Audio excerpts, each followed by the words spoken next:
జనవరి నెల 11వ తారీఖు 2026 సంవత్సరం. ఈ పునరుద్ధానపు ఆదివారం దేవుని సన్నిధికి వచ్చిన మీ అందరికీ హృదయపూర్వక వందనాలు తెలియజేస్తూ ఉన్నాను. శ్రద్ధ కలిగి దేవుని యొక్క వాక్యాన్ని కొద్ది నిమిషాలు మనం ధ్యానం చేద్దాం. బైబిల్ గ్రంథంలో చాలామంది భక్తులు మనకు కనిపిస్తారు. అద్భుతమైనటువంటి భక్తుల సమూహం బైబిల్ గ్రంథంలో మనం చదివినప్పుడు చూసినప్పుడు చాలా సంతోషిస్తాం, మనం ఆత్మీయంగా బలపరచబడతాం. ఈరోజు ఒక ప్రత్యేకమైనటువంటి వ్యక్తిని మనం చూడబోతున్నాం బైబిల్ గ్రంథంలో.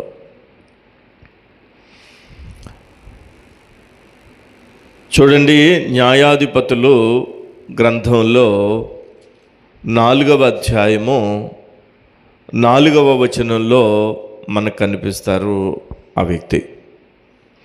న్యాయాధిపతులు గ్రంథం 4వ అధ్యాయం 4వ వచనం.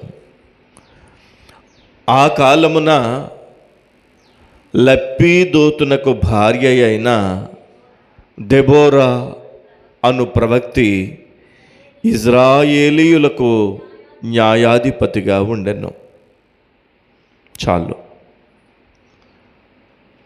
ఇక్కడ మనం చదువుకున్నటువంటి వాక్యంలో దెబోరా అనే వ్యక్తి కనిపిస్తున్నారు.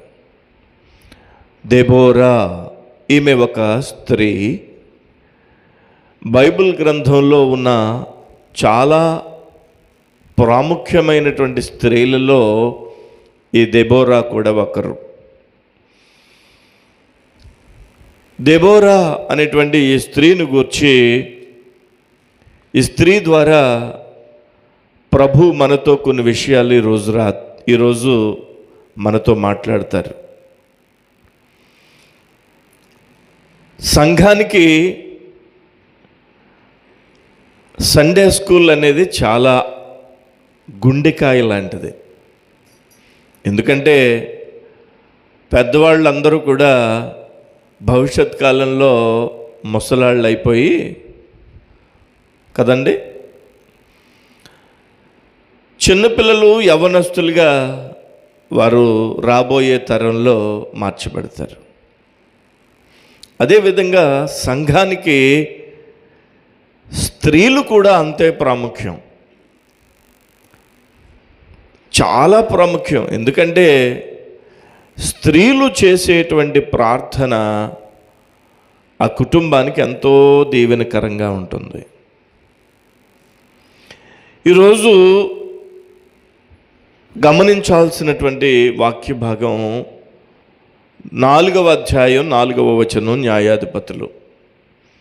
ఆ కాలమున లప్పీదోతునకు భార్య అయిన దెబోరా.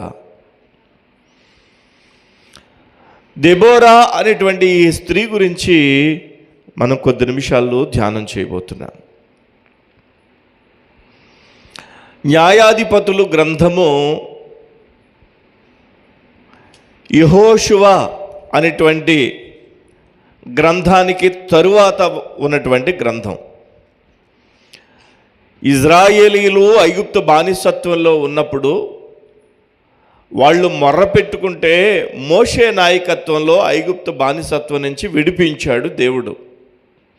మోషే తరువాత యెహోషువకి అప్పగించాడు నాయకత్వం. యెహోషువ తర్వాత ఇజ్రాయేలీయులు వారి యొక్క క్షేమము కోసం న్యాయాధిపతులను దేవుడు నియమించాడు. ఎవరిని? న్యాయాధిపతులను. 14 మంది న్యాయాధిపతులు ఒకరి తర్వాత ఒకరు దేవుడు ఏర్పాటు చేశాడు. యెహోషువ నాయకత్వం తర్వాత 14 మంది న్యాయాధిపతులు తర్వాత వారంతట వాళ్ళే రాజులను ఏర్పాటు చేసేసుకున్నారు. రాజు కావాలని అడిగారు. సరే, ఇక్కడ 14 మంది న్యాయాధిపతులలో ఒకే ఒక్క స్త్రీ ఉన్నారు. ఆమె పేరు దెబోరా. ఈ దెబోరా అనబడినటువంటి ఈ స్త్రీ బైబిల్ గ్రంథంలో చాలా ప్రాముఖ్యమైనటువంటి స్త్రీ. చూడండి, ఆ కాలమున అనుంది న్యాయాధిపతులు 4వ అధ్యాయం 4వ వచనంలో. ఆ కాలమున, ఏ కాలమున? మనం బైబిల్ చదువుతున్నప్పుడు ఆ బైబిల్లో చదువుతున్నటువంటి ఆ మాటలో మనలో ఒక ప్రశ్న ఉద్భవించాలి, ప్రశ్న ప్రారంభం అవ్వాలి. అప్పుడే మనకు అర్థమవుద్ది. ఏ ప్రశ్నలు నీకు లేవనెత్తబడలేదంటే నీకేమీ అర్థం కాలేదని అర్థం. అంటే నువ్వు ప్రశ్నలు, నువ్వు చదువుతున్నటువంటి వాక్యంలో ప్రశ్న ప్రారంభమైందంటే ఇంకా లోతుగా అర్థం చేసుకుంటున్నావని అర్థం. ఆ కాలమున, ఏ కాలమున? న్యాయాధిపతులను దేవుడు ఇజ్రాయేలీయులకి ఏర్పాటు చేసిన ఆ కాలమున 14 మంది న్యాయాధిపతులను దేవుడు ఏర్పాటు చేశాడు అని అన్నాను. 14 మందిలో ఈ దెబోరా అనబడినటువంటి స్త్రీ 4వ న్యాయాధిపతి.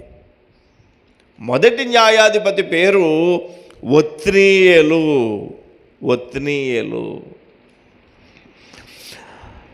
న్యాయాధిపతుల గ్రంథం 3వ అధ్యాయం 9వ వచనంలో చూస్తాం. మీరు చదవక్కర్లేదు, ఉట్నే మీకు చెప్తూ ఉన్నాను. 2వ న్యాయాధిపతి పేరు యెహూదు.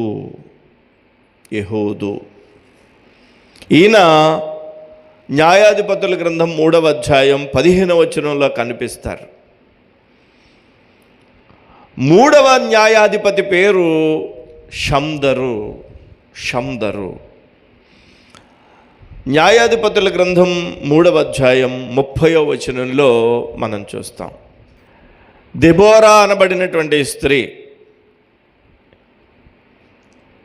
దెబోరా అంటే అర్థం ఏంటంటే తేనెటీగ. చెప్పండి అందరూ చెప్పాలి. తేనెటీగ. ఎవరి భార్య అంటే ఈమె లప్పీదోతు అనేటువంటి ఆయన యొక్క భార్య. లప్పీదోతు భార్య. దెబోరా యొక్క పేరుకు అర్థం చెప్పండి, తేనెటీగ. తేనెటీగ దేనికి సూచన అంటే, ఈరోజు కాస్తంత బువ్వ తింటున్నామంటే, కాస్తంత పండో ఫలమో తింటున్నామంటే తేనెటీగల వల్లే. మీకు తెలుసా ఆ విషయం? తేనెటీగలే కనుక లేకపోతే మనం ఏ పండు తినలేం, ఏ ఫలము తినలేం. పండే పంటలో 70% తేనెటీగల వల్లనే పండ్లు ఫలాలు ఫలిస్తున్నాయి. మీకు ఎలాగో చెప్తాను. తేనెటీగ ఒక్కతే ఎప్పుడు ఉండడానికి ఇష్టపడదు. తేనెటీగ తన యొక్క సమూహంతో ఉంటుంది. దెబోరా అనే పేరుకి తేనెటీగ అని అర్థం. దేవుని యొక్క వాక్యంలో వ్రాయబడినటువంటి దెబోరాలుగా మనం ఈరోజు ఉండాలని దేవుని యొక్క ఆశ. అంటే తేనెటీగలు ఎప్పుడైతే ఐక్యతంగా ఉన్నాయో, తేనెటీగలు ఎప్పుడైతే ఒక చోట ఉన్నాయో, చూడండి, ఎవరైనా తేనె పట్టు దగ్గరికి వెళ్ళడానికి భయపడతారు. అవునా? తేనె పట్టు దగ్గరికి వెళ్ళడానికి భయపడతారు. తేనెటీగ ఎగిరినప్పుడు మీకు చాలా గుయోమనే శబ్దం వస్తుంది. మీరు ఎప్పుడైనా విన్నారో లేదో, తేనె పట్టు దగ్గరికి వెళ్ళి కాస్తంతలా కదిపి చూస్తే భయమంటే శబ్దం వస్తుంది. ఎందుకంటే ఒక నిమిషానికి తేనెటీగ 11,400కు పైగా సార్లు రెక్కలాడిస్తుంది ఒక నిమిషానికి. వింటున్నారా? 11,400కు పైగా రెక్కలు ఆడించి ఎగురుతూ ఉండగలిగేది ఈ తేనెటీగ. ఒక గంటకి 25 నుండి 40 కిలోమీటర్లు మనిషిని పరిగెత్తించగలిగినటువంటి పట్టున్నది తేనెటీగ. నేను పండో ఫలమో మనం తింటున్నామంటే తేనెటీగలే కారణం అని చెప్పానే. ఎలాగో చెప్తాను మీకు. ప్రతి జాతి వృక్షానికి కూడా పూత పోస్తుంది. పూత పోయకుండా పిందె ఎలాగొస్తుంది కదండి? పిండి వచ్చే ముందు పూత పూస్తుంది. అది ఏ చెట్టు అయినా పూత పూసినప్పుడు రైతు ఆ పూతంతా పిందెలుగా మారిపోతే బాగుండు అనుకుంటాడు. ఆ పూత మంచు వల్ల దేని వల్ల రాలిపోకుండా ఉండాలని ఆశపడతాడు. అసలు ఆ పూత ఎలాగొచ్చిందో మీరు ఎప్పుడైనా గమనించారా? ఆ పూత పండుగ ఎలా ఫలించిందో ఎప్పుడైనా గమనించారా? ఆ పూత మీద ఆ పువ్వులో, పూత అంటే పువ్వుల యొక్క సమూహం, ఆ పువ్వుల్లో తేనె దాగుంటుందని మీకు తెలుసా? ప్రతి పువ్వులోని తేనె ఉంటుందన్న విషయం మీకు తెలుసా? ఏ పువ్వులో తేనె ఉంటుందో ఎగురుతూ వెళ్ళి పరీక్షించి తేనెటీగ ఆ పువ్వు మీద ఆనుకుని ఆ పువ్వులో ఉండేటువంటి తేనె స్వీకరించి ఒకే చోటకు స్వీకరించిన తేనెటీగలన్నీ వచ్చి ఒక చోట తేనె పట్టు కడతాయన్న విషయం మీకు తెలుసా? దీనిలో 3 రకాలైనటువంటి తేనెటీగలు ఉంటాయి. ఒకటి రాణి ఈగ, 2 మగ ఈగలు, 3 ఆడ ఈగలు. మీరు చాలా జాగ్రత్తగా పరిశీలన చేస్తే ఎవరి పని వాళ్ళు చేస్తారు. ఈ తేనెను స్వీకరించి ఒక చోటకు తీసుకురావడానికి ముందుగానే మైనంతో ఒక ఇల్లు కట్టుకుంటారు వాళ్ళు. గదులు గదులు గదులు గదులు గదులు. అసలు విచిత్రమైనటువంటి పనితనం అది. మీరు ఎప్పుడైనా చూసారా? విచిత్రమైన పనితనం.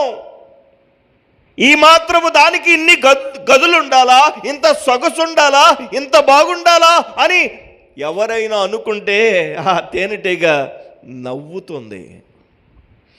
ఆ తేనెటీగ చాలా కష్టపడి మైనంతో ఒక పెట్టెను కడుతుంది. దానినే తేనె పట్టు లేదా తేనె పెట్టె అంటారు.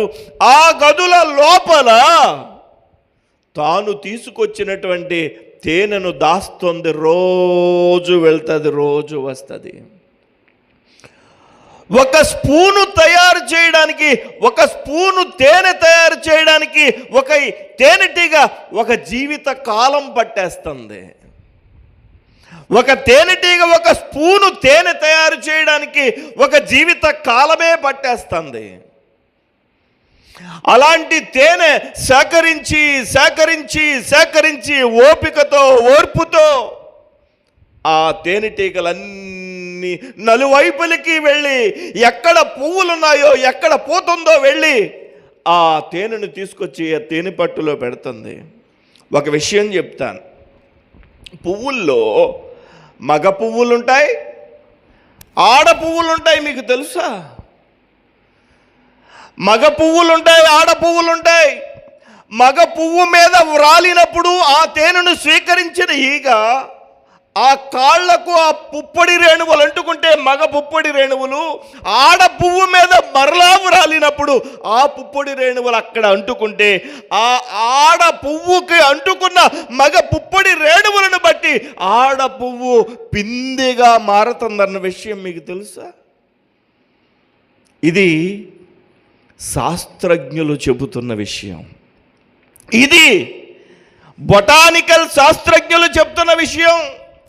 మనము ఈ లోకంలో ఏ కూరగాయ తినాలన్నా, ఏ పండు తినాలన్నా, ఏ ఫలము తినాలన్నా ఇలాగే తయారవుతుందన్న విషయం మీకు తెలుసా? గమనించాలి. తేనెటీగా అర్థం కలిగినటువంటి దెబోరా ఐక్యత కలిగింది. ఈరోజు మనలో ఐక్యత వర్ధిల్లునుగాక. మనలో ఐక్యతను పెంపొందించే పరిశుద్ధాత్మ తన యొక్క కార్యము చేయునుగాక. హల్లెలూయా. ఓపికతో ఓర్పుతో ఒక చోట ఆ యొక్క తేనెను ఎలా సమకూరుస్తుందో ఈ లోకములో అనేకమైన చోట్ల నుండి సజీవమైనటువంటి ప్రభు యొక్క పని చేయడానికి దేవుని మహిమ కోసం ఒక రాజ్యాన్ని కట్టే పని మనందరికీ ఇచ్చాడు దేవుడు దెబోరాలుగా. హల్లెలూయా. ఈ తేనెటీగ అని అర్థం కలిగినటువంటి దెబోరా ఏమని వ్రాయబడింది? ఆ కాలమున అంటే న్యాయాధిపతులు ఏలుతున్నటువంటి ఆ కాలమున లప్పీదోతునకు భార్య అయిన దెబోరా. దెబోరా చాలా ప్రాముఖ్యమైన వ్యక్తిని మొదటి నుంచి చెప్తున్నాను. ఆమె గూర్చి ఏమని వ్రాయబడిందంటే లప్పీదోతునకు భార్య అయిన దెబోరా. లప్పీదోతు అనే మాటకు అర్థం ఏంటంటే దివిటి అని అర్థం. దివిటి. ఈరోజు గమనించాల్సింది, దెబోరా అనబడినటువంటి స్త్రీ లేదా సంఘము తన యొక్క వరుడైనటువంటి ప్రభువైన యేసుక్రీస్తు యొక్క వెలుగు ద్వారా ఆమేన్ ఈ లోకంలో మనము కనిపించాలి. దేవునికి స్తోత్రం కలుగును గాక. దెబోరా తన భర్త అయినటువంటి లప్పీదోతునకు భార్యగా పిలువబడింది. మనం ఎవరము అని అంటే, సంఘము ఎవరు అంటే, సంఘం గఫూర్ గారి సంఘం, ఇంకో పాస్టర్ గారి సంఘం, ఆ పాస్టర్ గారి సంఘం, ఈ పాస్టర్ గారి సంఘం. ఎవడాడు గఫూర్కి సంఘం ఎక్కడిది? లేదు, సంఘం ప్రభు అయిన యేసుది. హల్లెలూయా. సంఘం ఆయన సంపాదించుకుంటే వచ్చింది. సంఘానికి కావలి కాయమని కావలిగా పెట్టాడు సేవకుణ్ణి. హల్లెలూయా. సంఘం అనేది ప్రభు అయిన యేసునికి చెందింది. ఈ సంఘము నాది అని అన్నాడంటే సేవకుడు తప్పు చేస్తున్నాడు. హల్లెలూయా. ఇప్పుడు గమనించాలి, ఈ దెబోరా అనబడినటువంటి అర్థం, తేనెటీగ అని అర్థం కలిగినటువంటి దెబోరా ఎలాగైతే తేనె పడుతుందో సంఘములో ఉన్న వారందరూ దెబోరాలై సంఘము మధురాతి మధురమైనటువంటి తేనె పట్టుగా ఉండాలి. ఆమేన్. బాగా గమనించాలి. లప్పీదోతునకు భారీగా పిలువబడింది. ఈమె పరిచయం ఎలాగైంది? దెబోరా పరిచయం ఎలాగైంది? లప్పీదోతునకు భార్య. మనము ఎవరమనంటే ప్రభువైన యేసుక్రీస్తునకు పరిశుద్ధమైనటువంటి సంఘ వధువు సంఘం అంటే పరిశుద్ధుడైన యేసుక్రీస్తు వరుడుగా, సంఘము వధువుగా ఈ మధ్యాకాశంలో వివాహం ఆడబోతున్నటువంటి వధువు. ఇప్పుడు చెప్పండి, మనం ఎవరు అంటే, మన సమూహం ఎవరమంటే ఆయన తన స్వరక్తమిచ్చి సంపాదించుకునిన ఆయన సంఘము. హల్లెలూయా. మనము కేర్ ఆఫ్ యేసుక్రీస్తు యొక్క పేరు కలిగి ఉండాలి మనం. ఆమేన్. మనం ఎవరమంటే యేసుకు చెందిన వారము. యేసునకు సంబంధించిన వారము, యేసు యొక్క సంఘం, యేసుక్రీస్తు యొక్క సంఘం మనం. లెప్పీదోతునకు భార్య అయిన దెబోరా అను ప్రవక్తి. మొట్టమొదటిగా ఆమె ఒక మంచి గృహిణి, మంచి భార్య. ఎవరు దెబోరా. రెండవదిగా ఆమె ఒక ప్రవక్తి. ఎవరు చెప్పండి? ప్రవక్తి. ప్రవక్తి అంటే, ప్రవక్త అంటే ఏంటో తెలుసు కదా. సమూయేలు ఒక ప్రవక్త, మోషే ఒక ప్రవక్త, దావీదు ఒక ప్రవక్త. ఏమండి, ప్రవక్తల గురించి మనకు తెలుసు. ప్రవక్తలు ఏం చేస్తారంటే దేవుని దగ్గర ఉన్న సమాచారం ప్రజలకి, ప్రజల దగ్గర ఉన్న సమాచారం దేవునికి మధ్యవర్తిగా పనిచేస్తాడు ప్రవక్త. ప్రవక్తి అనంటే స్త్రీలు ఆ పని చేస్తే ప్రవక్తి లేదా ప్రవక్తిని అంటారు. ఇప్పుడు ఈ దెబోరా ఏ పని చేసేటువంటి వ్యక్తి అంటే దేవునికిని ప్రజలకును మధ్యవర్తి. దేవునికి స్తోత్రం కలుగునుగాక. ఈరోజు స్త్రీలు దెబోరాలుగా ఉండాలని, సంఘము దెబోరాలుగా ఉండాలని దేవుని యొక్క ఆలోచన, సూచన అయ్యున్నది. అంటే దాని అర్థం ఏంటంటే దేవునికిని సంఘమునకును మధ్యలో ఉండేటువంటి ప్రార్థనాపరులుగా ఉండాలి. సమాజానికి దేవునికి మధ్యలో సంఘము ప్రార్థన చేసేటువంటి ప్రార్థనాపరులుగా ఉండాలి. ప్రతి శుక్రవారం మనం వస్తున్నాం. ప్రతి శుక్రవారం రాత్రి ప్రార్థన చేస్తున్నాం కదండి. ఒక్క కుటుంబాన్ని కూడా మర్చిపోం, ఒక్క వ్యక్తిని కూడా మర్చిపోం. ఆఖరికి చిన్న పిల్లలతో సహా వారి కోసం ప్రార్థన చేస్తాం. అందరి కోసం ప్రార్థన చేస్తాం.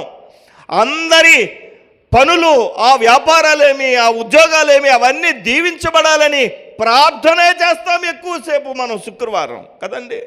సంఘం ఏం చేయాలంటే ప్రార్థనే. దేవునికి స్తోత్రం కలుగునుగాక. సంఘం ఏం చేయాలంటే సమాజానికి దేవుణ్ణి గూర్చినటువంటి పరిచయం చేయాలి. దెబోరా ఎలా పరిచయం అయిందంటే లెప్పీదోతు భారీగా పరిచయం అయింది. సంఘం ఎలా పరిచయం అవ్వాలంటే పరిశుద్ధుడైన యేసు క్రీస్తు యొక్క వధువుగా పరిచయం అవ్వాలి. ఆమేన్. ఆమె ప్రవక్తి. ఈరోజు సంఘము దెబోరా వలె సమాచారాన్ని దేవుని నుండి ఈ యొక్క సమాజానికి, సమాజము నుండి దేవునికి చేర్చేటువంటి ఒక మధ్యవర్తిగా ఉండాలి సంఘం. హల్లెలూయా. మధ్యవర్తిగా ఉండాలి సంఘం. ఈరోజు సమాజంలో క్రైస్తవ సంఘాన్ని చూసి చాలామంది విసిగిపోయి, ఏమండి ఏంటి అద్భుతాలు అంటున్నారు, ఈ స్వస్థతలు అంటున్నారు, లేకపోతే అవ్వంటున్నారు ఇవ్వంటున్నారు అని చెప్పి ప్రజలు హేళన చేసేటువంటి పరిస్థితి వచ్చింది. ఎందుకంటే యుక్తిగా జ్ఞానము కలిగి ప్రభు అయిన యేసుక్రీస్తుని చూపించడం లేదు. సంఘం ఏం చూపిస్తుందంటే చూడండి మేము అద్భుతం చేస్తామని చెప్పి చూపిస్తుంది సంఘం. లేదు, దేవుడు అది కోరుకోవడం లేదు. దేవుడు ఏం కోరుకుంటున్నాడంటే సిలువ వేయబడిన క్రీస్తును మాత్రమే పరిచయం చేయాలి. హల్లెలూయా. ప్రభు అయిన యేసు యొక్క మరణ పునరుద్ధానాలనే సంఘము లోకానికి పరిచయం చేయాలి. అలాంటి ప్రవక్తిగా సంఘం ఉండాలి. 2 విషయాలు చెప్పాను మీకు. ఒకటి, దెబోరా మంచి గృహిణి. సంఘము ప్రభు అయిన యేసుక్రీస్తుకు మంచి వధువుగా పరిచయం అవ్వాలి. రెండవదిగా ఏమని చెప్పాను? ప్రవక్తిని అని చెప్పాను. అంటే దేవునికి మనుషులకు మధ్యలో మధ్యవర్తిగా ఈ దెబోరా ఉన్నారు. అలాటపా పని కాదు, అది సామాన్యమైన పని కాదు, చాలా గొప్ప పని, చాలా గొప్ప పని. దేవునికి మహిమ కలుగునుగాక. ఈ ప్రవక్తి ఇంకా చదువుదాం. నాలుగవ అధ్యాయం 4వ వచనం, న్యాయాధిపతుల గ్రంథం 4వ అధ్యాయం 4వ వచనం మరలా చదువుతున్నాను. ఆ కాలమున లప్పీదోతునకు భార్య అయిన దెబోరా అను ప్రవక్తి ఇజ్రాయేలీయులకు న్యాయాధిపతిగా ఉండెను. మూడవ విషయం చెప్తున్నాను, ఆమె న్యాయాధిపతి. న్యాయాధిపతి న్యాయాధిపతి అంటే ఎవరో తెలుసా? న్యాయాధిపతి అంటే ఎవరో తెలుసా? జడ్జ్. జడ్జ్ ఇంగ్లీష్లో కూడా అలాగే ఉంటుంది, జడ్జెస్ అని ఉంటుంది. మీరు ఇంగ్లీష్ బైబిల్ చదివితే జడ్జెస్ అని ఉంటుంది. జడ్జ్ అంటే న్యాయాధిపతి. ఏంటి, ఒక స్త్రీ న్యాయాధిపత? అవును, స్త్రీకి బైబిల్లో చాలా విలువ ఇచ్చాడు. స్త్రీని తక్కువ చేయలేదు. స్త్రీ పక్షంగా కూడా బైబిల్ గ్రంథంలో చాలా విలువైన సమాచారం ఉంది. స్త్రీల్ని ప్రభు అయినటువంటి దేవుడు గౌరవించాడు. అందుకనే స్త్రీ గర్భాన పుట్టాడు ప్రభు అయిన యేసుక్రీస్తు. అలా అని చెప్పి స్త్రీకి కొన్ని పరిధులు కూడా పెట్టాడు. స్త్రీకి చాలా విలువనిచ్చాడు, స్త్రీకి కొన్ని పరిధులు కూడా పెట్టాడు. స్త్రీని అవసరమైన చోట పైకెత్తి నిలిపాడు న్యాయాధిపతిగా. న్యాయాధిపతి అంటే తాను తీర్పు చెప్పడం అన్నమాట. తాను ఏం చెప్తే, ఏ శాసనం చెప్తే అది జరిగి తీరాలి. ఆమె ఎన్ని పంచాయతీలను చక్కబెట్టిందో, ఎన్ని గొడవలను చక్కబెట్టిందో, ఎంతమంది మధ్య సమాధానపరిచిందో, ఎంతమంది మధ్యలో ఆమె ఏం చెప్పి ఆ యొక్క సమాజం మధ్యలో సమాధానం తీసుకొచ్చిందో నేను ఎరుగును. కానీ ఒక గొప్ప న్యాయాధిపతిగా మనకి ఈ యొక్క దెబోరా కనిపిస్తారు. హల్లెలూయా. దెబోరా చాలా గొప్ప న్యాయాధిపతి. దేవునికి మహిమ కలుగునుగాక. ఈరోజు న్యాయాధిపతిగా, న్యాయము జరిగించేటువంటి న్యాయాధిపతిగా ఈ దెబోరా మనకు కనిపిస్తున్నారు. న్యాయము లేదా న్యాయాధిపతిగా పిలువబడినటువంటి దెబోరా స్త్రీలలో చాలామంది తక్కువ మంది ఉన్నారు. ప్రవక్తులు, భక్తురాళ్ళు చాలా తక్కువ మంది కనిపిస్తారు. అందులో దెబోరా ప్రాముఖ్యమైనటువంటి వ్యక్తి, పైగా న్యాయాధిపతి అయినటువంటి వ్యక్తిగా మనం చూస్తాం. బాగా మనం గమనిస్తే ఆమె లా చదవలేదండి. న్యాయాధిపతి అంటే ఏం చదవాలి? జడ్జి. మీరు ఎప్పుడైనా కోర్టులోకి వెళ్ళారా? కోర్టు దగ్గరికైనా వెళ్ళారా? కనీసం కోర్టు దగ్గరికి వెళ్ళి ఆ లోపల హాల్లోకి వెళ్తే పెద్ద కుర్చీ ఉంటుంది. అందులో ఒక నల్ల డ్రెస్ వేసుకుని ఒక ఆయన కూర్చుంటాడు. ఆయన వెనకాల ఒక విగ్రహం ఉంటుంది. ఆ విగ్రహానికి కళ్ళు కట్టేస్తారు. వెళ్ళేటప్పుడు అందరూ కూడా ఎంత గొప్పోడైనా సరే లోపలికి వెళ్ళినప్పుడు ఇలా దండం పెట్టి వెళ్తాడు. అది గౌరవం. ఆయన ఆ జాబ్ సంపాదించడానికి లా చదవాలి. ఈ దెబోరా ఏ లా చదవలేదండి. ఆమె దెబోరా న్యాయాధిపతిగా ఎలాగ అయిందంటే, న్యాయాధిపతి అయిన దేవుడు ఆమెను న్యాయాధిపతిగా చేశాడు కాబట్టి. ఆమేన్. మన న్యాయాధిపతి అయిన దేవుడు మనకి నిశ్చయముగా న్యాయము జరిగించునుగాక. హల్లెలూయా, హల్లెలూయా. వాస్తవానికి మనందరం కూడా దేవుని రాజ్యానికి వెళ్ళడానికి హక్కుదారులం. చెప్పండి, కాదు. మనెవ్వరం హక్కుదారులం కాదు. మనకెవ్వరికి దేవుడు పరిశీలన చేస్తే మనం ఎవరం తట్టుకోగలం? అవునండి. దేవుడు పరీక్షిస్తే ఎవరు తట్టుకోగలం? ప్రతి ఒక్కరిలోనే చిన్నదో పెద్దదో. అయితే దేవుడు తన యొక్క కృపాతిశయము చేత న్యాయాధిపతి అయిన దేవుడు మన కొరకు యేసుక్రీస్తు ప్రభుగా ఈ లోకానికి వచ్చి ఉత్తరవాదిగా వాదించి, నేను తన కోసం ప్రాణం పెట్టాను, తను ఏ విధంగానైనా సరే పరలోకం పంపించాలని తండ్రి అయిన దేవుని ముందు ఆయన వాదించి మనకు పరలోకాన్ని అనుగ్రహించినటువంటి గొప్ప సమాచారం తెలుసుకున్నప్పుడు ఆశ్చర్యపోతాం. దేవునికి స్తోత్రం. అందుకనే యేసు పాదాలు వదలకూడదు. యేసు అనే ఆ న్యాయ రాజుని, ఆ న్యాయాధిపతిని మనం వదలకూడదు. దేవునికి స్తోత్రం కలుగునుగాక. ఆమె ప్రవక్తి, న్యాయాధిపతిగా ఉంది. ఇంకా కొద్దిగా ముందుకు చదవడానికి ప్రయత్నం చేద్దాం. 5వ వచనం కూడా చదువుదాం. ఆమె ఎఫ్రామీయుల మన్యమందలి రామాకును బేతేలుకును మధ్యనున్న దెబోరా సరళ వృక్షము కింద తీర్పుకు కూర్చుండుట కద్దు. ఎక్కడ కూర్చుంది? సరళ వృక్షం. ఎక్కడ తీర్పు తీరుస్తుంది? చెప్పండి. ఎక్కడ? సరళ వృక్షం కింద కూర్చుని తీర్పు తీరుస్తుంది ఆమె.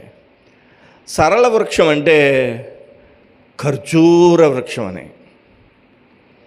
ఖర్జూర వృక్షం. మీరు ఖర్జూరం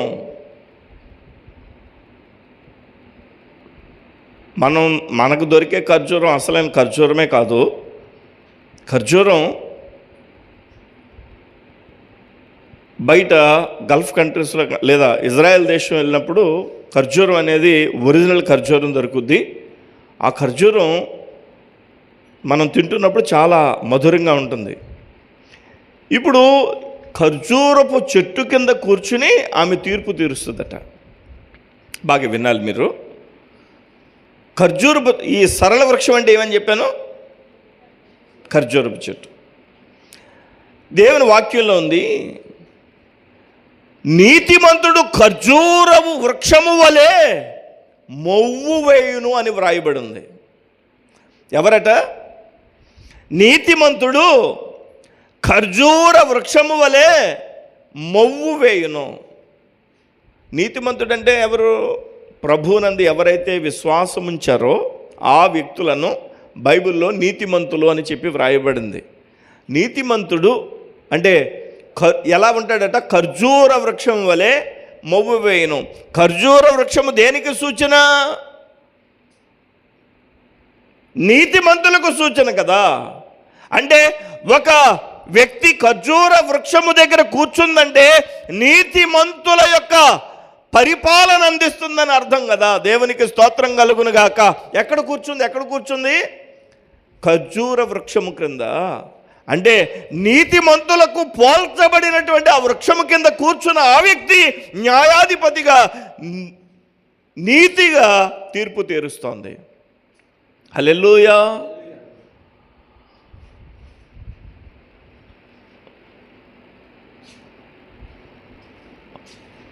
దేవునికి మహిమ కలుగునుగాక. దయచేసి గమనించాలి, ఈ న్యాయాధిపతి అయినటువంటి దెబోరా ఎక్కడ కూర్చుంది? సరళ వృక్షము అంటే ఖర్జూర వృక్షం కింద. ఎక్కడ కూర్చుంది చెప్పండి?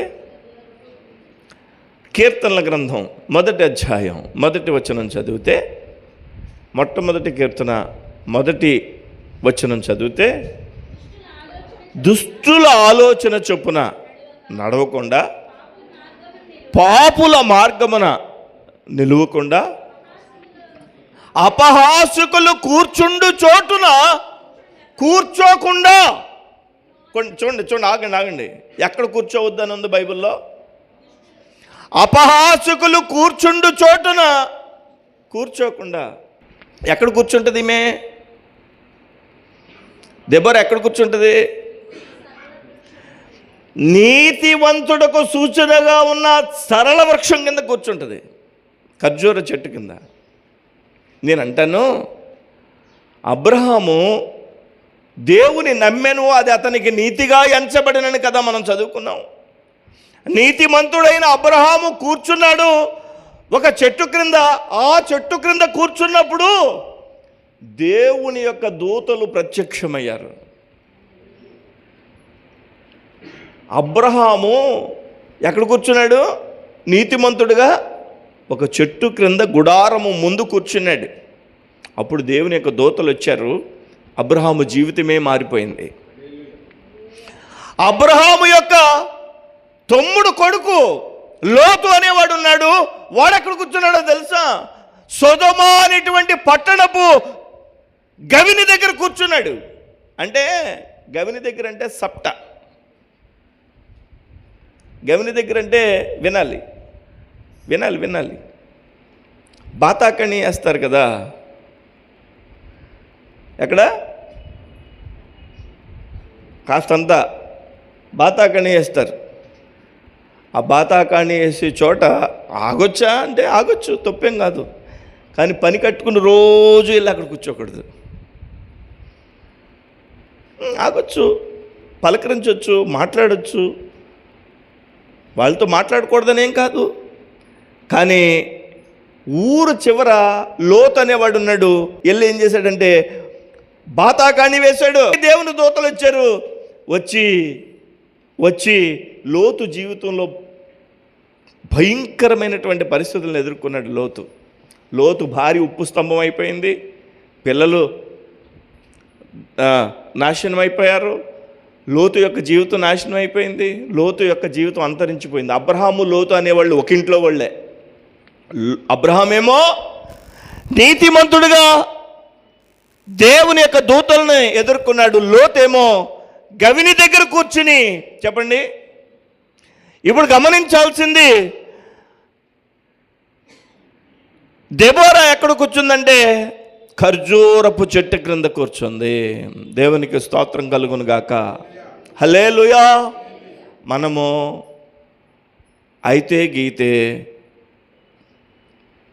ప్రభు మందిరంలో కూర్చోవాలి, లేదంటే మన పనుల్లో కూర్చోవాలి, లేదంటే మనకు అవసరమైన చోటకి వెళ్ళాలి. అంతేకాని ప్రతిరోజు బాతాకాణి వేసే చోటకి మనం ఎవరు వెళ్ళడం లేదు. మనల్ని ఆ స్థితిలో దేవుడు ఉంచలేదు. కాబట్టి దేవునికి స్తోత్రం. హల్లెలూయా హల్లెలూయా. ఇది కట్ చేస్తానులే. మన పిల్లల గురించి, సంబంధాల గురించి అడుగుతున్నాను కదా. ఏంటంటే ఏం చదువుకున్నారు ఏంటంటే, చదువు కంటే ముందు, పరిస్థితుల కంటే ముందు చెప్తాను, మా పిల్లలు బంగారం అండి. నేను ఇదే చెప్తాను గర్వంగా, బంగారం అండి మా పిల్లలు. ఎక్కడ బయట ఉండకూడని చోట వాళ్ళు ఎప్పుడు ఈ కంటితో నేను చూడలేదు. ఒక సాక్షిగా, ఒక సేవకుడిగా వాళ్ళ గురించి గర్వంగా చెప్తా. ఎక్కడ ఉండకూడదో అక్కడ కనిపించరండి ఆ పిల్లలు, ఎక్కడ ఉండాలో అక్కడే ఉంటారు. దయచేసి గమనించాలి, ఇలాంటి పరిస్థితి కలిగి ఉండడం అనేది దేవుని యొక్క మహాకృప. దేవునికి మహిమ కలుగునుగాక. అయితే చూడండి, దెబోరా సరళ వృక్షం క్రింద కూర్చుంది. ఆమె నీతిమంతురాలుగా ఉంది అనే సూచన మనకు కనిపిస్తూ ఉంది. ఇదే 4వ అధ్యాయము. ఇంకా క్రిందకి మనం చదివితే 7వ వచనం చూడండి. 7వ వచనం, నేను నీ దగ్గరకు యాబీను సేనాధిపతి అయిన సీసెరాను, అతని రథములను, అతని సైన్యమును కీషోను ఏటు యొద్దకు కూర్చి నీ చేతికి అతనిని అప్పగించేదనని ఇజ్రాయేలీయుల దేవుడైన యెహోవా సెలవిచ్చి ఉండలేదా అని దెబోరా చెప్పగా. 6వ వచనం కూడా చదువుదాం. ఆమె నఫ్తాలి కాదేశులో నుండి అబీనోయము కుమారుడైన బారాకును పిలిపించి అతనితో ఇట్లనెను. ఇప్పుడు న్యాయాధిపతి ఏం చేస్తుందంటే బారాకు అనేటువంటి ఒక వ్యక్తిని పిలిపించింది. ఆ బారాకు అనేటువంటి వ్యక్తి పిలిపించి అతనితో ఈ విధంగా మాట్లాడుతుంది. బారాకు, దేవుడు నీకు శత్రు సైన్యం మీద జయాన్ని ఇస్తానని చెప్పాడు. జబూలీనీయులను, నఫ్తాలీయులను నీ చేతికి అప్పగిస్తానని చెప్పాడు. బారాకు, నీ వెళ్ళి యుద్ధం చేసి వాళ్ళని జయించు అని చెప్పి ఈ దెబోరా అనబడినటువంటి ప్రవక్తి చెప్పింది. బారాకు సైన్యాధిపతి, బారాకు సైన్యంతో యుద్ధం చేయగలిగినటువంటి అధికారం ఉన్నవాడు. బారాకుతో చెప్తే బారాకు అంటున్నాడు, అమ్మా దెబోరా గారు, మీరు ప్రవక్తిని, మీరు చెప్పింది నేను విన్నాను, నేను యుద్ధానికి వెళ్తాను. అయితే ఒక కండిషన్. ఆ కండిషన్ ఏంటంటే 8వ వచనం చదువుదాం. బారాకు అంటున్నాడు, నీవు నాతో కూడా వచ్చిన ఎడల నేను వెళ్ళేదను, కానీ నీవు నాతో కూడా రాని ఎడల నేను వెళ్ళనని ఆమెతో చెప్పాను. ప్రవక్తితో చెప్తున్నాడు. ఎవరో సైన్యాధిపతి, నువ్వు నాతో వస్తావా, యుద్ధం చేయడానికి నేను వెళ్తాను, నువ్వు నాతో రాకపోతే యుద్ధం చేయడానికి నేను వెళ్ళను. అంటే సైన్యాధిపతికే ధైర్యం ఇచ్చేటువంటి ఒక స్త్రీ. దేవునికి మహిమ కలుగును గాక. నేను అంటాను, ఏ కుటుంబం అయినా ధైర్యంగా మగాడు తిరుగుతున్నాడంటే ఆడది వెనకాల ఎంతో ధైర్యం చెప్పే ఆడదిగా ఉండాలి ఆ కుటుంబానికి. ఆ కుటుంబంలో ఉన్న కుర్రోడైనా భర్త అయినా ఎవరైనా సరే, భార్య ఏమీ చేయలేదని పురుషుడికి తెలుసు, భార్య వల్ల ఏమీ కాదని తెలుసు, కానీ భార్య పురుషుడిని ఏం చేయాలంటే కొండంత బలమిచ్చే మాట మాట్లాడాలి. దేవునికి మహిమ కలుగును గాక. ఆ మాటను చూసి ఈ పురుషుడు ఏమైపోతాడంటే బుడగలాగు పోతాడు కదండి. ఏంటండి మీకు తక్కువేంటండి, ఏం పర్లేదండి, మీరు జయిస్తారండి, మీకేం పర్లేదండి, నేనున్నాను కదా, నీ వల్ల ఏమీ కాదని తెలిసినా కానీ నేనున్నాను కదండి. ఒక్క మాట చెప్పు, పురుషుడు బలంగా సంతోషంగా ఉంటాడు. ఈ బారాకుకి ఒక ధైర్యం వచ్చింది. ఈ ప్రవక్తిని, ఈ దైవజనురాలు, ఈ దేవుని యొక్క సేవకురాలు నాతో వస్తే నాకు జయం వస్తుంది. కానీ ఏం జరిగిందో తెలుసా? ఈ దెబోరా ఏమందో తెలుసా? చూడండి 9వ వచనం. అప్పుడు ఆమె, నీతో నేను అగత్యముగా వచ్చేదను, ఇప్పుడే వచ్చేస్తాను నీతో, అయితే నీవు చేయు ప్రయాణము వలన నీకు ఘనత కలగదు. ఒరే అబ్బాయి, నిన్నెళ్ళి యుద్ధం చేయమని దేవుడు నాతో చెప్తే, నేను నిన్ను పిలిచి యుద్ధానికి వెళ్ళరా అబ్బాయి, నీకు జయమిస్తాడని నీతో చెప్తే నువ్వేమంటున్నావు? నువ్వు నాతో కూడా రమ్మంటున్నావు. నేను నీతో కూడా వస్తే మగాడివైన నీకు పేరు రాదు. చెప్పండి, స్త్రీ అయిన నాకు పేరు వస్తుంది. బారాక్ అన్నాడు, అయినా పర్లేదమ్మా, నాకు పేరు రాకపోయినా పర్లేదు, మన ప్రజలకి విజయం కావాలి, నువ్వు రావాలి తల్లి అని చెప్పి ఈ దెబోరాని తీసుకుని వెళ్ళాడు. యుద్ధం చేశాడు, జయము కలిగింది. బారాకు అనేటువంటి ఈ సైన్యాధిపతి ఎంత గొప్పవాడో చూడండి. తనకి పేరు రాకపోయినా, దెబోరాకి పేరు వస్తాదని చెప్పినా జయము కావాలని దెబోరాని కూడా తీసుకెళ్ళాడు, జయము పొందాడు. ఒక విషయం గమనించండి. మనకి ఏ పని చేసినా, మనకి పేరు వచ్చినా రాకపోయినా అది దేవుని పని అయితే మనం పరిపూర్ణంగా సహకరించాలి. హల్లెలూయా. మనకి పేరు వచ్చినా రాకపోయినా అది దేవుని పని అయితే పరిపూర్ణంగా సహకరించాలి. ఆమేన్. బారాకు దెబోరా ని అన్నాడు, అమ్మా నాకు పేరు రాకపోతే ఏంటి, నీకు పేరు వస్తుంది, రాని, అయితే ఏంటి, దేవునికి మహిమ కలుగుద్ది కదా, నువ్వు రాతలి అని చెప్పి వెళ్ళి యుద్ధం చేశాడు. యుద్ధంలో జయం సంపాదించాడు. పేరు రాకపోయినా పర్లేదన్నాడు. బారాకు పేరు బైబిల్ గ్రంథంలో చిరస్థాయిగా వ్రాయబడింది. యుద్ధం చేసిన తర్వాత దేవునికి మహిమ కలిగింది. అంటే ఒక సైన్యాధిపతికి సైతం ధైర్యం ఇచ్చినటువంటి స్త్రీ ఈ స్త్రీ. మిమ్మల్ని అంటున్నాను, మీరు నాకు కుడివైపున కూర్చున్న మీరు చాలా శక్తి సంపన్నులు. నేను సావుకుడిగా చెప్తున్నాను, మీరు చాలా శక్తి సంపన్నులు.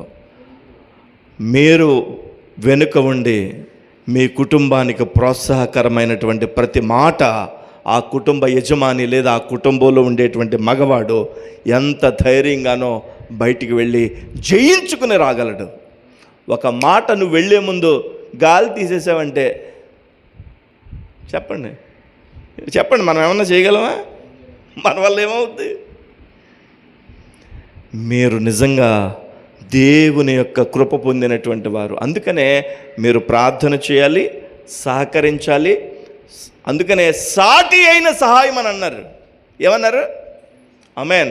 ఇప్పుడు దెబోరా ఆ రాజ్యానికి జయం రావడానికి యుద్ధ వీరుడైనటువంటి బారాకుకు సైతం ధైర్యం ఇచ్చేటువంటి స్త్రీగా ఉంది. ఆమేన్. ఇంకా కొన్ని 2-3 విషయాలు చెప్పి నేను ముగించేస్తాను. ఎవరి గురించి చదువుకుంటున్నాం ఈరోజు? చెప్పండి. దబరా. ఎవరు అన్నారు? దబరా అన్నారేంటి? దెబోరా. మనం మాట్లాడితే తెల్లారు లెగితే దబరా. దబరా కాదు, దెబోరా. తేనెటీగ, అద్భుతమైనటువంటి తేనెటీగగా ఉండాలి. నిజమే, ఆడోళ్ళ దగ్గర జాగ్రత్తగా ఉండాలి. ఎందుకంటే వాళ్ళు ప్రేమించినా, వాళ్ళు అభిమానించినా అలాగే అభిమానిస్తారు. వాళ్ళు కుట్టినా దేవుడు వాళ్ళని దీవించునుగాక. దేవునికి స్తోత్రం కలుగునుగాక. హల్లెలూయా. ఈ దెబోరా బారాకుకి ధైర్యం ఇచ్చింది, జయం ఇచ్చింది. చూడండి, ఇంకా కిందకి వెళ్దాం. 5వ అధ్యాయం 4వ అధ్యాయం 14వ వచనం చదువుదాం. చూడండి, 14వ వచనం. దెబోరా, లెమ్ము, యెహోవా సీసెరాను నీ చేతికి అప్పగించిన దినము ఇదే. యెహోవా నీకు ముందుగా బయలుదేరును కదా అని బారాకుతో చెప్పినప్పుడు బారాకు ఆ 10,000 మంది మనుషుల్ని వెట్టబెట్టుకుని తాబోరు కొండ మీద నుండి దిగి వచ్చాను. దేవునికి స్తోత్రం. శత్రు సైన్యాన్ని జయించడానికి ప్రోత్సాహం ఇచ్చింది దెబోరా. 10,000 మందిని వెంట పెట్టుకుని ఎంత పెట్టుకెళ్ళాడంటే ఈయన? ఎంతమంది? 10,000 మంది వెంట పెట్టి వస్తే ధైర్యం సరిపోవడం లేదు. ఒక స్త్రీ కూడా ఉంటే ధైర్యం. ఆమేన్. సరే, ఇలాంటి అద్భుతమైనటువంటి స్త్రీ ఇంకా 2-3 విషయాలు నేను మీకు చెప్పడానికి ప్రయత్నం చేస్తాను. 5వ అధ్యాయము 1వ వచనం. ఆ దినమున దెబోరాయు అబీనోయము కుమారుడైన బారాకుని కీర్తన పాడిన. ఏ దినమున? అసలు వీళ్ళు బారాకు ఎవరి మీదకి యుద్ధం చేయడానికి వెళ్ళారు? ఎవరి మీదకి యుద్ధం చేయడానికి వెళ్ళారు? సీసెరా అనేటువంటి వ్యక్తి మీదకి. సీసెరా. ఈ సీసెరా అనబడినటువంటి వ్యక్తి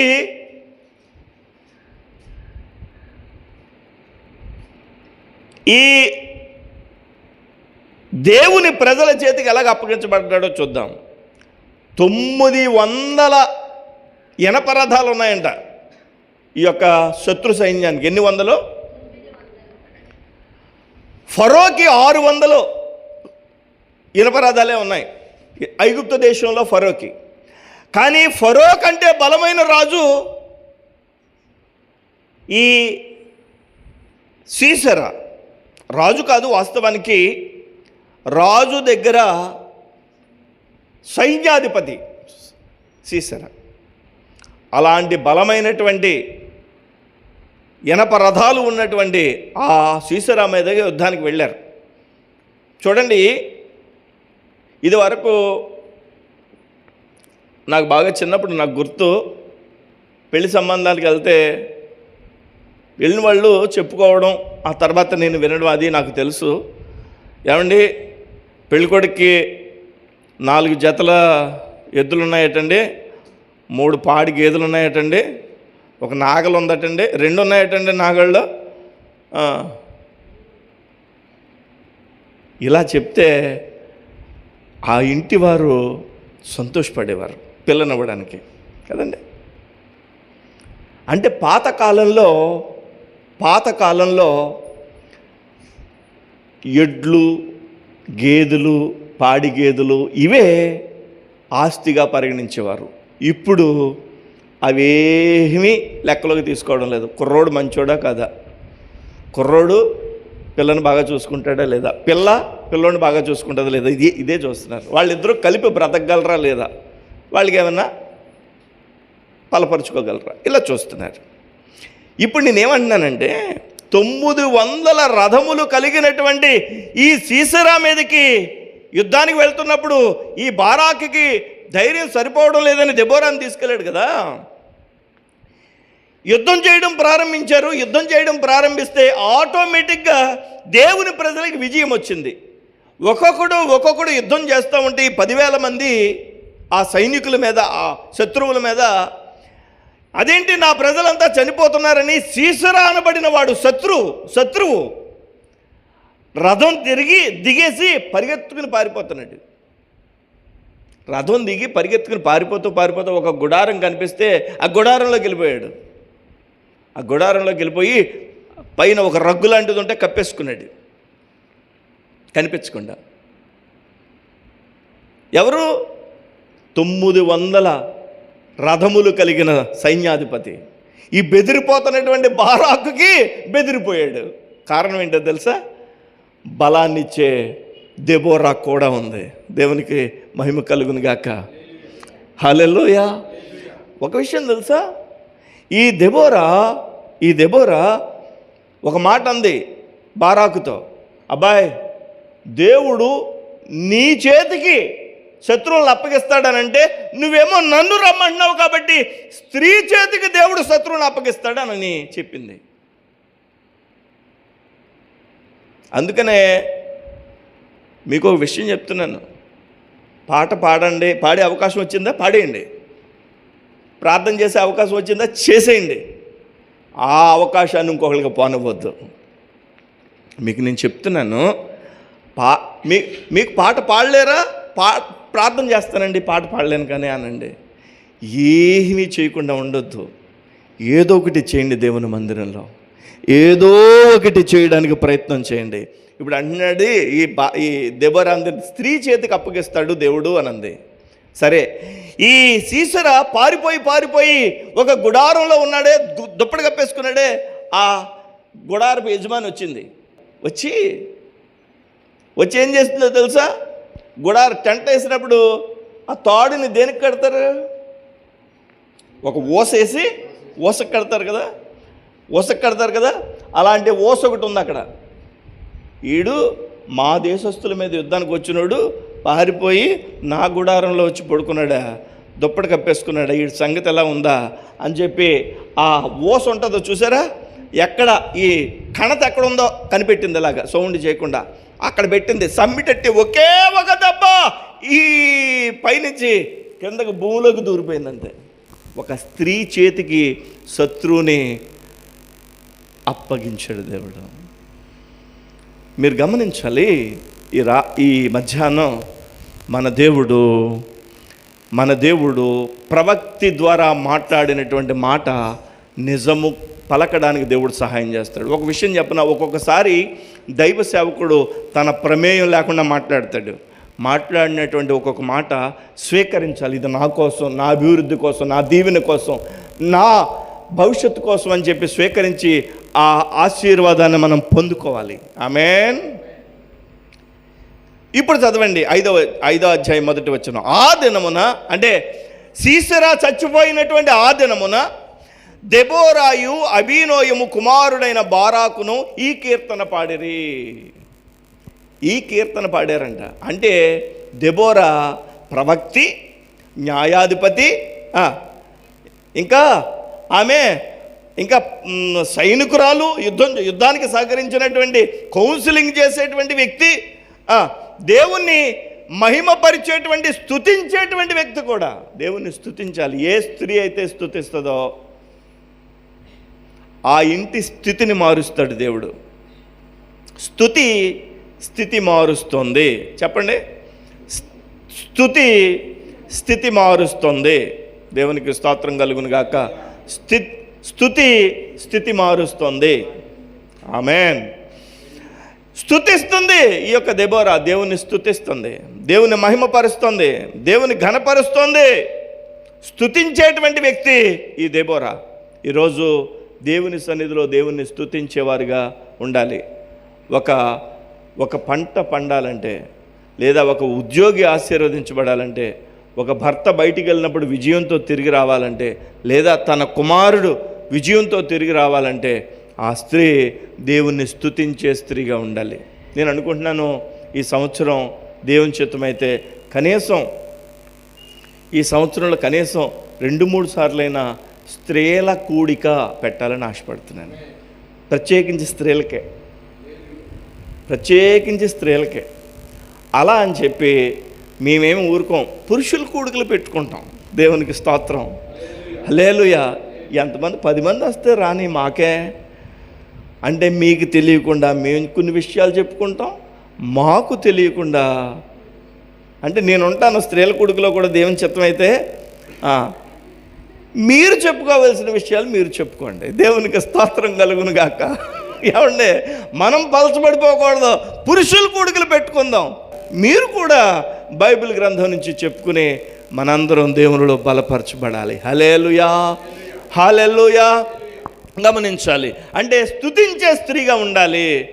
అప్పుడు పురుషుడికి విజయం వచ్చిందంటే ఎవరైనా కాలు ఎగరేసి ఇలాగ ఉన్నాడంటే, ఓహో ఈయన వెనకాల ఈయన భార్య గొప్ప ప్రార్థన చేస్తుందని అర్థం. దేవునికి స్తోత్రం, ఆమేన్. అంతేనండి, లేకపోతే మనకెక్కడదండి, మనం ఏమండి, అవునా? దేవునికి మహిమ కలుగును గాక. చూడండి 5వ వచనంలో వీళ్ళు పాట పాడారంట. అంటే పాట పాడగలిగినటువంటి వ్యక్తి కూడా. ఇంకో విషయం చెప్పనా, ఈ పాట ఎవరు రాశారో చెప్పనా? న్యాయాధిపతుల గ్రంథం 5వ అధ్యాయంలో ఉన్న ఈ పాట ఎవరు రాశారో చెప్పనా? దెబోరానే రాశారు. అంటే ఆవిడ రచయిత్రి, పాట పాడగలిగినామే. ఎన్ని విధాలైనటువంటి విషయాలు ఉన్నాయో చూడండి. అందుకనే స్త్రీలారా, మీరు ఏమాత్రం అధైర్యపడొద్దు. మిమ్మల్ని బైబిల్ ప్రోత్సహిస్తుంది. బైబిల్ ప్రోత్సహించినట్లుగా ప్రపంచంలో స్త్రీని ఎవరూ ప్రోత్సహించడం లేదు. ఈ మందిరంలో ఉన్న స్త్రీలందరూ చాలా మంచోళ్ళు. పురుషులందరూ వాళ్ళకి వందనాలు చెప్దాం. వందనాలు, హల్లెలూయా. మీరు కూడా మాకు వందనాలు చెప్పారు, చాలా సంతోషం. దేవునికి మహిమ కలుగును గాక, హల్లెలూయా. ఎందుకు మనం చెప్పుకునేది ఏంటంటే, దెబోరా అనబడిన స్త్రీ గురించి చెప్పిన పాయింట్లు జస్ట్ 2-3 నిమిషాల్లో చెప్పేసి ముగించేస్తాను. ఆమె భర్త పేరు చెప్పి పరిచయం చేసుకుంది. సంఘం యేసు ప్రభు పేరు చెప్పి పరిచయం చేసుకోవాలి. దేవునికి మహిమ కలుగును గాక. సేవకుడిని సేవకుడిగా గౌరవించాలి. సేవకుడు సంపాదిస్తే వచ్చినది కాదు సంఘం. ఏ సేవకుడైనా ఇది నా సంఘం అనడానికి లేదు. దేవుని సంఘం నేను కాపలా కాస్తున్నాను అంతే అనాలంతే. దేవునికి స్తోత్రం కలుగును గాక, హల్లెలూయా. రెండో విషయం, సేవకుడు ఆ విధంగా రెండో విషయం ఏంటంటే, దెబోరా తన భర్త ద్వారా పరిచయం అయ్యి దెబోరా ప్రవక్తిగా కూడా మనకి కనిపిస్తుంది. ప్రవక్తి అంటే దేవునికి సమాజానికి మధ్యలో మధ్యవర్తిత్వం చేయాలి. ప్రభువా, మా గ్రామంలో నువ్వు కావాలి, నా గ్రామానికి నువ్వు కావాలని దేవుని దగ్గర, గ్రామస్తుల దగ్గర మీకు ప్రభు కావాలని గ్రామస్తుల దగ్గర సంఘం చెప్పాలి. ప్రవక్తిగా ఉండాలి. కుటుంబానికి కూడా మన కుటుంబ సభ్యులందరికీ దేవునికి మధ్యలో మనమే వారధిగా ఉండాలి. మూడవదిగా ఇంకా ఎవరంటే ఆమె న్యాయాధిపతి. అంటే అధికారం ఇచ్చాడు దేవుడు. నీకు ఒక విషయం తెలుసా, దేవుడు నీకు అధికారం ఇచ్చాడు పిల్లలు అవ్వడానికి. 4వదిగా మనం చెప్తున్నాం, ఆమె సైన్యాధిపతికి సైతం ధైర్యం ఇచ్చేటువంటి ఒక ధీరోదాత్తురాలు. ఆమె ఎక్కడుంటే అక్కడే ధైర్యం. అలాగా మనం సంఘంలో మనం ఉంటే ధైర్యంగా ఉండాలి. సంఘానికి మనం ఇంటిలో ఉన్నప్పుడు ఇంటిలో ధైర్యంగా ఉండాలి. ధైర్యం కలిగించే మాటగా మన మాట ఉండాలి. అంతేకాని గాలి తీసేసేటువంటి మాటగా ఉండకూడదు. ఇంకా దేవుని యొక్క సన్నిధిలో ఈమె ఇంకెవరంటే విజయాన్ని చేకూర్చినటువంటి ఒక గొప్ప స్త్రీగా కనిపిస్తుంది. గొప్ప 900 ఇనపరథాలు ఉన్న ఒక వ్యక్తిని సైతం ఓడించేసి జయాన్నిచ్చినటువంటి, ఆ బారాకుకి జయాన్నిచ్చినటువంటి ఒక గొప్ప స్త్రీగా మనకి ప్రవక్తిగా కనిపిస్తూ ఉంది. అంతేకాదు, అద్భుతం జరిగిన వెంటనే ఆమె పాట రాసింది, పాట పాడింది. పాట పాడింది. దేవునికి మహిమ కలుగును గాక. కాబట్టి మీరంతా పాట రాయాలని కాదు, పాట పాడితే చాలు, దేవునికి మహిమ కలుగును గాక. అంటే పాట రాయడం అంటే ఏదో ఒక భావన తన మనసులోంచి వెళ్ళబుచ్చుతుంది దేవుని కోసం. నీ మనసులో ప్రభువుని గురించి ఒక గొప్ప కృతజ్ఞతా భావం కలిగి ఉండడమే రాయడం లాంటిదన్నమాట. మీకు ఒక విషయంగా అర్థమై ఉంటుంది, ప్రభువా స్త్రీలుగా మమ్మల్ని ఏమాత్రం తక్కువ చూడలేదు, నువ్వు మమ్మల్ని ఆశీర్వదించావు. పురుషులు విజయం సాధించాలంటే మేమే కారణం, సంఘం ఆశీర్వదించబడాలంటే మేమే కారణం, సమాజంలో ప్రజలు నిన్ను తెలుసుకోవాలంటే మేమే కారణం. మేము మా బాధ్యతను ఎరిగి మేము ప్రభువా నీ కృపలో సాగిపోతాం అని స్త్రీలు అనుకోవాలి. మనమేమనుకోవాలంటే సంఘములో మనం కూడా సంఘంలో పాలిభాగస్తులం కాబట్టి వధువు సంఘమైనటువంటి దెబోరా సమాజానికి మనందరం కలిసి సువార్త చెప్పాలి. వరుడైన యేసుక్రీస్తు ప్రభుకి వధువు అంతా కలిసి సంఘమంతా కలిసి వధువుగా ఎలా అయితే ఉందో మనందరం కలిసి ప్రభుకి వధువుగా ఉండబోతున్నాం. పరలోకి వెళ్ళిన తర్వాత స్త్రీలు పురుషులు అనేది ఉండదు. ఇంకా ఎలా ఉంటుంది? దేవదూతలుగా మారిపోతాం మనం అందరం. ఇంకా స్త్రీలు పురుషులు భార్య భర్త ఏమి ఉండదు, దేవదూతల మాదిరిగా ఉంటాం. అక్కడ ప్రభు ఆయనతో పాటు పరిశుద్ధమైన దేవుని సన్నిధిలో నిత్యము సంతోషంగా ఉంటాం. అక్కడ ఎసరెట్టుకోవాల్సిన పని లేదు, అక్కడ కూరగాయలు కొయ్యాల్సిన పని లేదు. చెప్పండి, అక్కడ ఆదివారం వచ్చిందంటే చేపలు మాంసం తెచ్చుకోవాల్సిన పని లేదు, ఏ బాధ లేదు. దేవుని యొక్క సన్నిధిలో ఆకలి ఉండదు, దప్పిక ఉండదు, నిరంతరం సంతోషిస్తూ ఉంటాం. ఆ సంతోషం మనకు ఇప్పుడు అర్థం కాదు, ఈ లోకానికి అర్థం కాదు. మనకి దేవుడు ఇవ్వబోతున్నటువంటి సంతోషం. ప్రభువా మేమందరం కూడా నీ రాజ్యానికి హక్కుదారులుగా చేయండి, ఈ పాఠం నాలో ఫలింప చేయండి అని ప్రభు సన్నిధిలో అడుగుదాం. దేవుడి మాటలను దీవించి ఆశీర్వదించునుగాక. మోకరించండి, ప్రార్థన చేసుకుందాం. మోకరించండి.